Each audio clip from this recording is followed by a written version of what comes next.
Fast. ഇതെല്ലാവരും ഒന്ന് ഓർത്ത് വെക്കണം. ഇന്ന് ഒക്ടോബർ 29 വേൾഡ് സ്ട്രോക്ക് ഡേ ആണ്.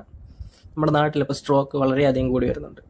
അപ്പോൾ സ്ട്രോക്കിൻ്റെ മെയിൻ ആയിട്ടുള്ള കാരണങ്ങളെന്ന് വെച്ച് കഴിഞ്ഞാൽ നമ്മുടെ ഇപ്പോഴത്തെ ലൈഫ് സ്റ്റൈല്, ജോബ്, പിന്നെ നമ്മുടെ ഫുഡ്, ഇതൊക്കെ കൊണ്ടാണ് നമ്മുടെ ഇപ്പോഴത്തെ സ്ട്രോക്ക് കൂടാനായിട്ടുള്ളൊരു റീസൺ. പിന്നെ ഇപ്പം യങ്ങർ ഏജിലുള്ള ആൾക്കാർക്കും സ്ട്രോക്ക് ഇപ്പം കൂടി വരുന്നതായിട്ട് കാണുന്നുണ്ട്. സ്ട്രോക്ക് നമ്മൾ എങ്ങനെ ഐഡൻറ്റിഫൈ ചെയ്യാൻ പറ്റും? നമ്മൾ നേരത്തെ പറഞ്ഞാൽ ഫാസ്റ്റ്, അതൊന്ന് ഓർത്ത് വെക്കുക.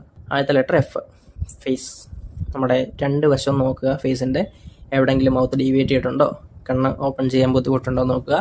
പിന്നെ അടുത്ത ലെറ്റർ എ, ആം. കൈ അല്ലെങ്കിൽ കാല് നമ്മൾ വീക്ക്നെസ് ഉണ്ടോ നോക്കുക, മറ്റേ സൈഡ് വെച്ചിട്ട് കമ്പയർ ചെയ്തിട്ട്. പിന്നെ ഉള്ളതാണ് എസ്, സ്പീച്ച്. നാക്കിന് എന്തെങ്കിലും കുഴച്ചിലോ എന്തെങ്കിലും ഉണ്ടോ നോക്കുക.